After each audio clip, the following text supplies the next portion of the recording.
करिश्मा, ओ करिश्मा, अरे कहाँ हो? अभी तक तुमने नाश्ता नहीं बनाया। तुम्हारे भैया को ऑफिस के लिए लेट हो रहा है। कहाँ हो?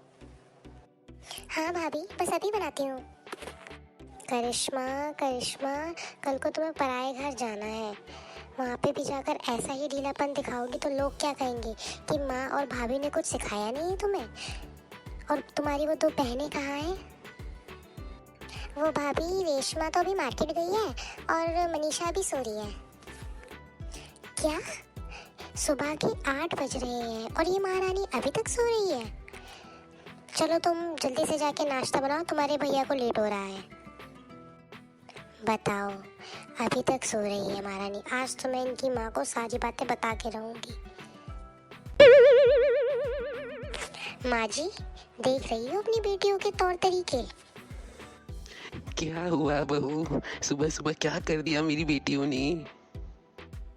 अरे एक तो अभी उठ के किचन में गई है, दूसरी सुबह सुबह पता नहीं कहाँ बाहर चली गई है और तीसरी तो अभी तक सो ही रही है। क्या करूं मैं इन तीनों का? मैं तो बहुत परेशान हो गई हूँ। जा जाके उठा उसको और रेशमा से मैं बात करती हूँ। महारानी जल्दी उठो, सूरज सर पर चढ़ाया है। भाभी थोड़ी देर और सोने दो ना, कल रात को लेट सोई थी। वो क्या है ना, यूटी टेस्ट चल रहे हैं। शराफत से उठती है या नहीं, या पानी की भर के बाल्टी मारूं तेरे ऊपर? नहीं नहीं भाभी, मुझे बिस्तर में नहीं लाना, उठती हूँ मैं। लो आ गई महारानी। ऐसा भी क्या सामान लेना था जो महारानी आंख मलते ही मार्केट की ओर दौड़ पड़ी? अरे भाभी, कल आप ही तो चीख रही थी कि सारा सामान मुझे ही लाना पड़ता है। इस घर में किसी को किसी काम से कोई मतलब ही नहीं है। अब मैं सामान ले आई तब भी आपको तकलीफ है। देख रही हो माँ जी, अपनी बेटी की जुबान कैंची से भी तेज चलती है। और मयंक, आप तो कुछ कहेंगे नहीं अपनी लाडली बहन को? रेशमा, भाभी से ऐसे बात नहीं करते। चलो माफी मांगो भाभी से जल्दी। भैया, मैं क्यों माफ़ी मांगूं? आप भाभी से बोलिए ना कि हम इस घर की बेटियां हैं और आपकी बीवी की नंदे। हम पर कम हुक्म चलाया करें ज़रा। लो कर लो बात। इनकी भलाई के लिए कुछ भी कहो तो इन्हें बुरा लग जाता है। मेरी यही इज्जत है इस घर में। देख लो माँ जी, आपकी बेटी किस लहजे में मुझसे बात कर रही है। रेशमा, तुम्हें भाभी से माफ़ी मांग लेनी चाहिए थी ना। लेकिन दीदी, मैंने कुछ किया ही नहीं तो मैं माफ़ी क्यों मांगूं? हाँ करिश्मा दी, रेशमा दीदी जैसे ही घर पर आई, भाभी उन पर चिल्लाने लगी। हाँ मैं मानती हूँ कि गलती भाभी की थी, मगर माँ को उन्होंने अपने वश में कर रखा है। वो हमारी बात सुनती ही नहीं है। और मयंक भैया हमारे लिए स्टैंड लेते हैं तो कम से कम तुम उनकी तो इज्जत रखती ना। मैं बस इतना कह रही हूँ। रहने दो दी, कुछ दिन की बात और है। माँ की तरह भाभी भैया को भी ऐसे ही भड़का देंगी, फिर उनको भी माँ की तरह हमारी किसी भी बात पर कोई विश्वास नहीं होगा। करिश्मा, रेशमा, मनीषा, देखो मैं तुम्हारे लिए क्या लाया हूँ, जल्दी आओ। करिश्मा तुम्हारे लिए नेकलेस और रेशमा तुम्हारे लिए एक सुंदर सी ड्रेस। और मनीषा, तुम्हें बुक्स पढ़ना बहुत पसंद है ना, तो तुम्हारे लिए बुक्स लाया हूँ। थैंक यू भैया। थैंक यू भैया। थैंक यू भैया। करिश्मा, तुम्हारा ये नेकलेस तो बहुत सुंदर है। तुम्हारे भैया कहाँ से लाए होंगे इसे? मैंने भैया को 3 दिन पहले ये डिज़ाइन दिखाया था और आज भैया इसे ले आए। अपनी बहन के लिए कितने अच्छे अच्छे गिफ्ट्स लाए हैं। मुझे तो आज तक कोई गिफ्ट नहीं दिया। मैं इस हार को आज रात को चुरा लूँगी।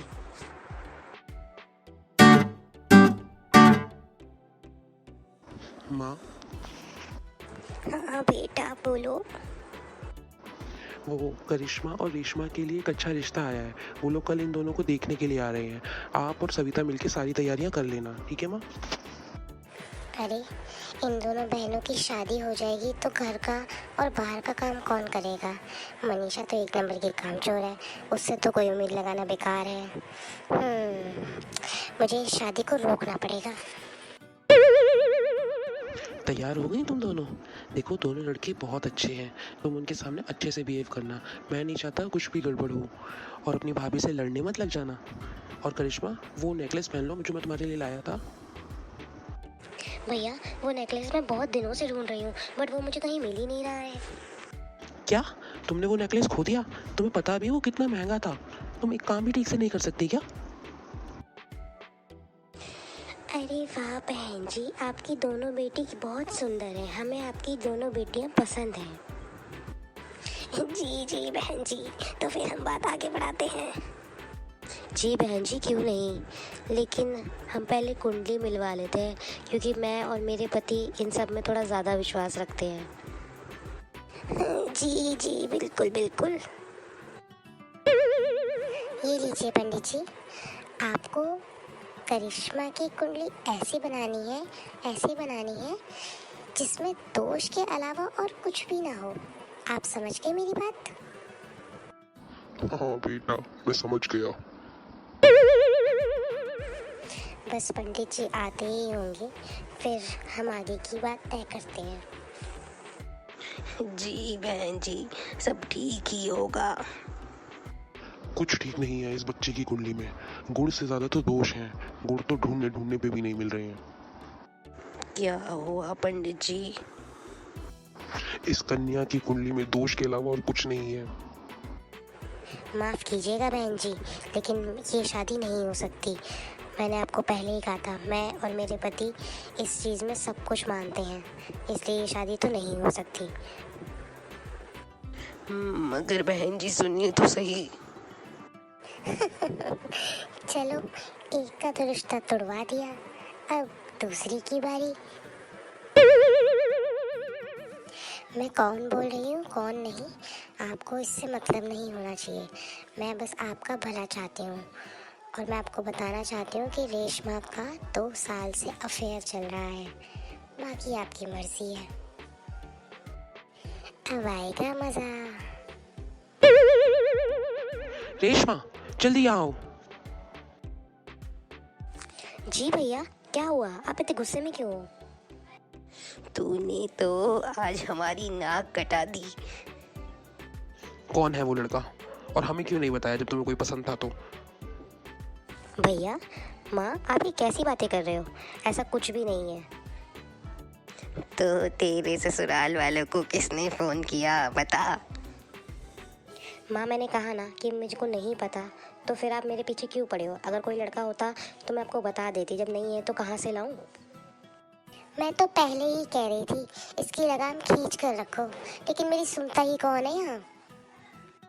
आप तो चुप ही रहिए भाभी, ये सब आपका ही किया धरा है, मुझे सब पता है। बस अब बहुत हुआ, अब तो भाभी ने हद ही कर दिया है। हम दोनों का रिश्ता तोड़वा के उन्होंने अच्छा नहीं किया, अब हमें कुछ करना पड़ेगा। हाँ रेशमा दी, आप बिल्कुल ठीक कह रहे हो। अब हमें भाभी को सबक सिखाना ही पड़ेगा, वो ऐसे नहीं मानेंगी। लेकिन हम करेंगे क्या अब? वो सब आप मुझ पर छोड़ दो दी। नमस्ते वकील साहब। नमस्ते। भैया, माँ, भाभी, यहाँ आओ। क्या हुआ बहन, क्यों चिल्ला रही है? और ये वकील साहब यहाँ क्या कर रहे हैं? क्या हुआ बेटी? अरे भाभी कहाँ है? भाभी को तो बुलाओ पहले। लो आ गई ननद जी, बताइए आप। देखो भैया, माँ बाप की जायदाद में जितना हक बेटों का होता है उतना ही बेटियों का होता है, इसलिए इस घर के 4 हिस्से होंगे और हमें हमारा हिस्सा चाहिए। क्या? मैंने तुम्हारे लिए क्या क्या नहीं किया और तुम इस घर में हिस्सा मांग रही हो? भैया, आप और माँ तो हमारी बात सुनते ही नहीं हो, और भाभी हमारी शादी होने नहीं देंगी, क्योंकि उन्हें लगता है कि आप हमारी शादी में ज़्यादा पैसा लगा देंगे, और उन्हें हमारी जैसी फ्री की नौकरानी कहाँ मिलेंगी। तो हम भाभी के साथ तो रह नहीं सकते, इसलिए हम बहनों को हमारा हिस्सा दे दीजिए। अरे तुम्हें शर्म आनी चाहिए अपनी भाभी पर ऐसा इल्ज़ाम लगाते हुए। अरे वो बेचारी तुम्हारे लिए कितना सोचती है। हाँ माँ, आप सही कह रही हो। भाभी दिन रात बस हमारे बारे में ही सोचती हैं कि इन तीनों नंदों को कैसे परेशान किया जाए। मुझे पढ़ने भी नहीं देती हैं, और दोनों बहनों का रिश्ता भी इन्होंने ही तुड़वाया है, और तो और रात को आके हमारा सामान भी चुरा लेती हैं। वकील साहब, आप कोर्ट में डेट डलवाइए और इस काम को जल्दी करवाइए। ठीक है, मैं समझ गया। नहीं नहीं दीदी, प्लीज़ आप मुझे माफ़ कर दीजिए, ऐसा मत कीजिए। मैं मानती हूँ कि मैंने बहुत गलतियाँ की हैं। मयंक, माँ बाजी, मेरी ही गलती है। मैंने ही दीदियों को परेशान कर रखा था। उनकी कोई गलती नहीं है। मैं आपसे और दीदियों से माफ़ी मांगती हूँ। मुझे माफ़ कर दो, लेकिन इस घर का बंटवारा मत करो। हाँ बहनों, तुम तीनों हमें माफ़ कर दो, हमसे भी गलती हो गई। नहीं नहीं भैया, आप माफ़ी मत मांगिए, आप हमसे बड़े हैं और ये सब हमने सिर्फ इसलिए करा ताकि हम भाभी को सबक सिखा सकें। मुझे माफ़ कर दो। कोई बात नहीं भाभी, अंत भला तो सब भला। अब मैं मेरी प्यारी नंदू की शादी खुद कराऊंगी, वो भी बड़े धूमधाम से। सही कहा तुमने। Thanks for watching. अगर आपको वीडियो पसंद आई हो तो उसे लाइक करना, कमेंट करना, शेयर करना और मोस्ट इम्पॉर्टेंट सब्सक्राइब करना बिल्कुल ना भूलें। हम मिलते हैं नेक्स्ट वीडियो में, तब तक के लिए बाय बाय।